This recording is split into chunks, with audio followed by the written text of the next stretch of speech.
Chapter 66, The Emotionally Articulate Ones, Hanyu's POV. Maybe someday Hanyu would get used to meeting the legendary gods from the songs and stories, but it certainly hadn't happened yet. He had to stop himself from begging Antony not to leave him alone with Lord Felix. It wasn't exactly fear. After all, who would dare harm what belonged to Antony? But he felt so damnably shy as soon as the door closed behind his master and Lord Julia. Lord Felix's reputation back home had been fierce. He was a war god, Lord Marcus's own second, and all the hymns Hanyu knew about him were bloody enough to make some of the more squeamish priests uneasy. One of the songs had given Kenta nightmares for a week after they'd learned it. Here on the ship, Hanyu had been surprised to hear the way everybody talked about the warrior deity. Eiji seemed very fond of his master, and all of Hanyu's friends in general service seemed to adore him. According to Taiki and Jen, Lord Felix was a frequent visitor to the barracks, not to drink, but simply to talk with all the humans and get to know them. Then there was Antony's story from last night about the way Lord Felix had risked the consort's wrath to aid in the search for Valerius. And of course, he was the one who had founded the Elder Rooms along with Lord Julia. There didn't seem to be any reason to be frightened of him. But he was just so big! That was silly, of course. The god's sizes hardly mattered. Tiny Antony could have ripped Hanyu limb from limb more easily than the biggest wrestler back home, then torn apart the wrestler as well, just to make a point. But something about the sheer size of the war god made him feel like more of a threat, no matter how softly and pleasantly he spoke. Lord Felix was sitting quietly now, hunching his shoulders a little, but they were still broad as a camel's. He knotted his big hands together and settled them in his lap, which reassured Hanyu a little that they weren't going to move, and then he spoke. "Eiji tells me that you and I have something in common," the god said in his strangely soft voice. "We both think he's amazing." Daring another glance, Hanyu found Lord Felix smiling. It really was a very warm smile, not the sort that made a person think about mountains of skulls and rivers of blood at all.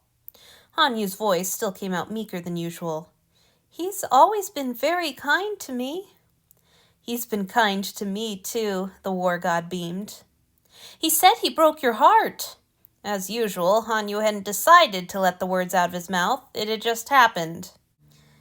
Lord Felix didn't flinch, but his smile took on a pained quality that made Hanyu's guts roll guiltily. Well, we're working through that, but it doesn't mean he's any less wonderful." "He really is!" Hanyu rushed to move the conversation past his gaffe. "He's so beautiful I hated him at first, but not anymore." The war god laughed, which eased Hanyu's conscience a little. "I'm glad to hear it. He doesn't deserve to be hated just for being so stunning a person could forget to breathe while looking at him. He can't help it." "I don't know why Lord Antony would put up with me after having Eiji." The confession came surprisingly easy under that approving gaze. "I don't think Antony puts up with you at all," Lord Felix said, putting gentle emphasis on his own lack of honorifics. "He adores you, Hanyu. He's just clumsy about showing it." Hanyu didn't like hearing his Antony called clumsy, so he changed the subject. "He said you tailed the consort to help him save Valerius." That brought the god up short, his brows raising and his eyes going round. "He told you about Val? I thought... He hasn't mentioned him in so long." Hanyu's cheeks heated. "I was the one who, brought it up, my lord." "Don't worry about titles," the war god said absent-mindedly. "You can call me Felix." Blessedly, Hanyu was struck dumb at that. Lord Felix had made the offer in such an offhanded way, as though it was a totally normal thing to permit a human he'd just met. Hadn't he been a soldier? Weren't soldiers supposed to be stiff and proper?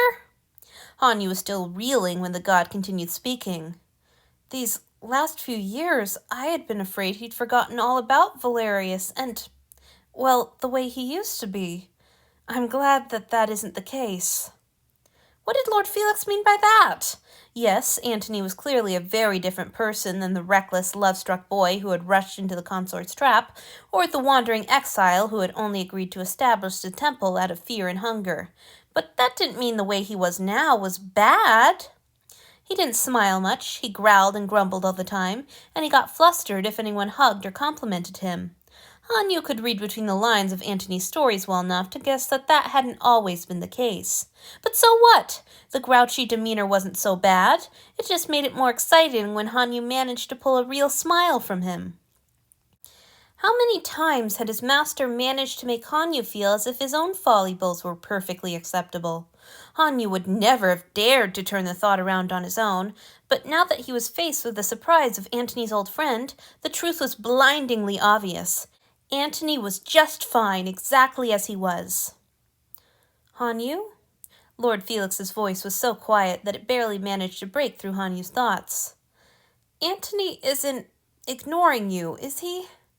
No, Hanyu assured him, shaking his head. I'm much too noisy to ignore. He tells me that I even talk in my sleep.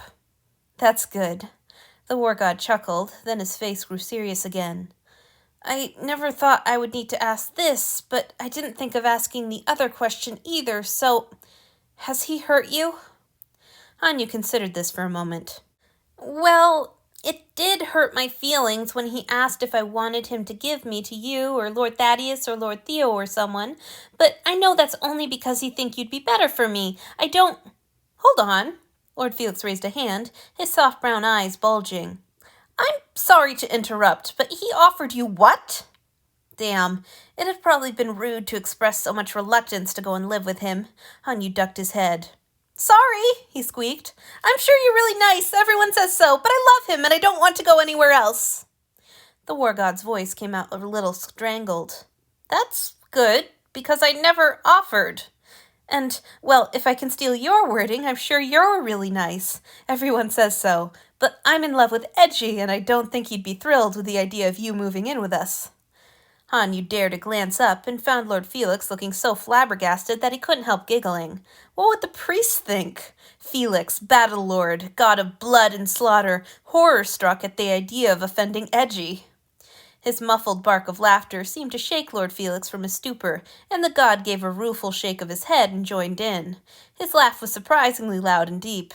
Hanyu could almost feel it, even from the other side of the room. It set him off again, and he cackled less with humor than with pure relief. Antony hadn't even spoken with the gods he'd mentioned to Hanyu. Surely he didn't truly want to be rid of him if his efforts were this half-hearted.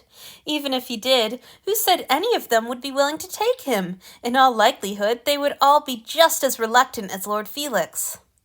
Once Hanyu's half-hysterical laughter had subsided, he found the war god smiling at him with a steady gentleness that made him feel ridiculously warm and well-liked. He found that it was actually quite easy to use this particular deity's name. Thank you, Felix, he said, wiping a tear from his cheek. That's a relief. I didn't want to offend you. Felix waved a hand dismissively. I'm not so easy to offend.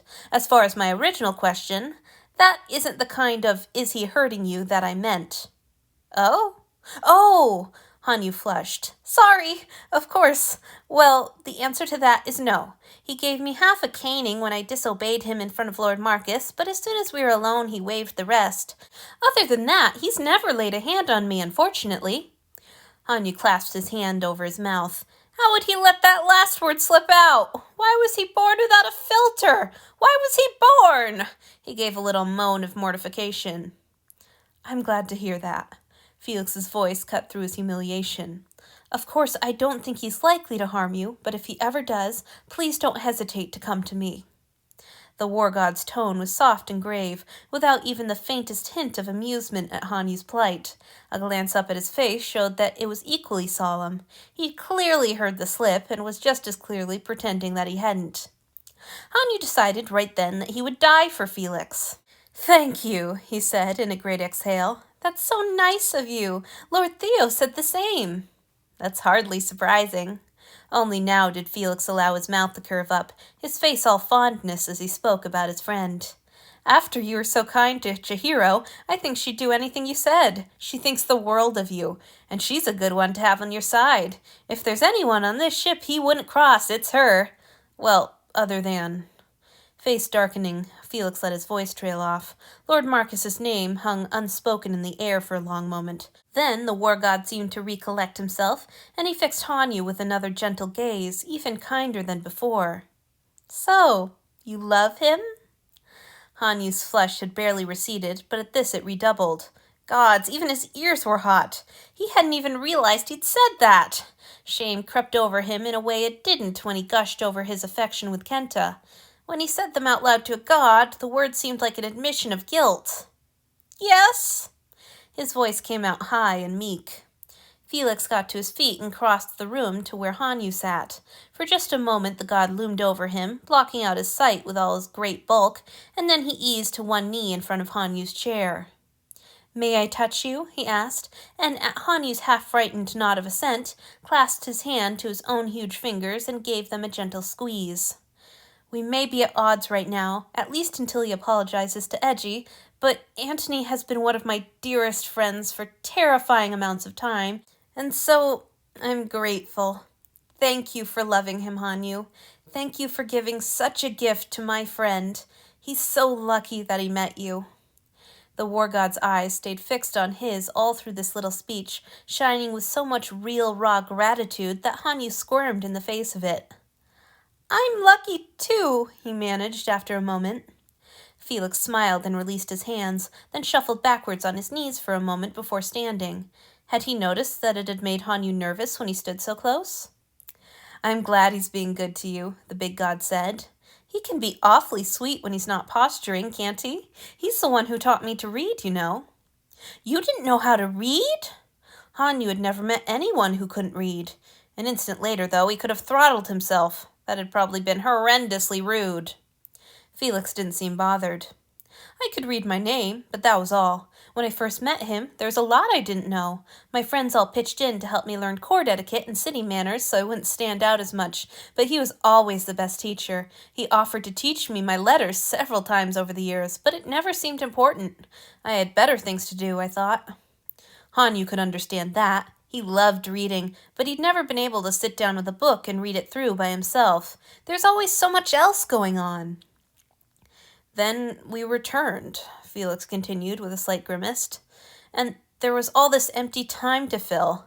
Once he was speaking again, I asked if he still wanted to teach me. I think wanted would have been a strong word, but he still did it.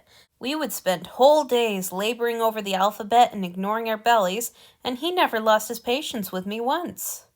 Hanyu burst out. He's a wonderful teacher. He was teaching me a dance, and he was so nice about it. I thought he would get all growly and impatient, but he didn't. Isn't it funny? Felix chuckled. He'll snap at you all day long just for existing, but as soon as you're actually fumbling and wasting his time, he's all compliments. A wave of defensiveness flooded Hanyu's mind and leaked out into his tone. His snapping isn't so bad. You just have to realize that it doesn't mean he's angry. The man does have his own language of grumbles, doesn't he? A grin spread over Felix's face, soothing any suspicions that he was being disparaging. It really is like a language, Hanyu giggled. Relieved grumbling, embarrassed grumbling, nervous grumbling, grumbling because he's forgotten there are any other ways to talk. You just have to learn to tell them apart. Felix sighed. Edgy's silences are the same way. It took me ages to start parsing them. I still get it wrong half the time, I think. But at least I don't keep on assuming that they're all because he hates me and is busy wishing he lived somewhere else like I did in the beginning. He doesn't hate you. Hanyu might not know the other man very well, but he felt confident on that point. He gets softer when he talks about you. Really? The war god's eyes widened and he leaned closer, looking so endearingly eager and love-struck that Hanyu wanted to hug him. What do you mean? Softer how? Faltering, Hanyu tried for some kind of explanation. Well, he stays so stiff and proper all the time that you can just feel him reciting all the priest's rules in his head, you know? And then when he talks about you, he relaxes a little and seems more like a person than an illustration from a book about the ideal offering. Does that make any sense? Felix nodded and beamed, ducking his head in a way that made Hanyu think he would be blushing if he could. The sound of the bell ringing made them both jump. Felix pushed back his ropes of hair and gave a little laugh, sounding a bit embarrassed. I believe it's time for your exercises now. If you don't mind coming with me, I'll walk you to the ladder and get back to work. The storm upset some of my patients, and I should really get back to them. Oh, yes! Flustered, Hanyu scrambled to his feet. I forgot that you had the elder rooms. Are they all right? Felix nodded. Julia sedated them as much as was safe, and she was able to find plenty of volunteers to go down with her last night and keep everyone from being tossed around while the rest of us were handling the riggings. The only injury came from one man getting a little confused and biting Thad's ear while he held him steady. Hanyu laughed, half amused and half shocked, and Felix joined in. Hashiro was always very particular about his teeth, the god chuckled, sounding a little sad. They're still in perfect biting form. He actually took a big chunk out of the ear right off, which I think surprised him as much as it did Thad. Poor Lord Thaddeus, Hanyu giggled, a little ashamed for being amused by this misfortune befalling a god who'd always been so kind to him. Is he all right? Perfectly. It'll grow right back. Anyhow, he said that it was an excellent response to waking up and finding a strange man holding you down, and that Hachiro should be proud of himself. Antony sighed wonderingly. Antony has such nice friends. I hope you'll consider us your friends too, Felix said, opening the door for Hanyu as they stepped into the hall. Me, Theo, Thad, Julia, we can see how good you've been for him, and we'll be happy to help you in any way we can. Hanyu couldn't help beaming as he clambered up the steps to the upper deck, waving goodbye to the war god lingering in the shadows. He'd expected a lot of things when he'd been taken onto the ship. Making friends with half a dozen gods had not been among them. He stopped thinking about his new friends when he saw the old ones standing and chatting in the sunshine. He caught sight of Kenta, Jen, and Taiki in a little huddle and ran to join them. Good morning, he cried, and then came up short as he was met with 3 woebegone faces. Shit, Chihiro, of course this wasn't a happy day. The old man had only passed the day before yesterday. Maybe some of the others hadn't heard yet. Kento was probably in the middle of telling them, and here he came, loping up and chirping like an insensitive... Hanyu, Jin said urgently, have you seen a sow today? Kento was ashen. Choji had to meet with Lord Julia yesterday, and I was walking him back when the storm started. I thought I heard screaming when we passed by Lord Marcus's room. It might have been nothing. Choji didn't hear anything, and the storm was getting loud, but he's not here today, and no one's seen him. He kept speaking, but Hanyu didn't hear any of it. He was already turning and running back towards the stairs.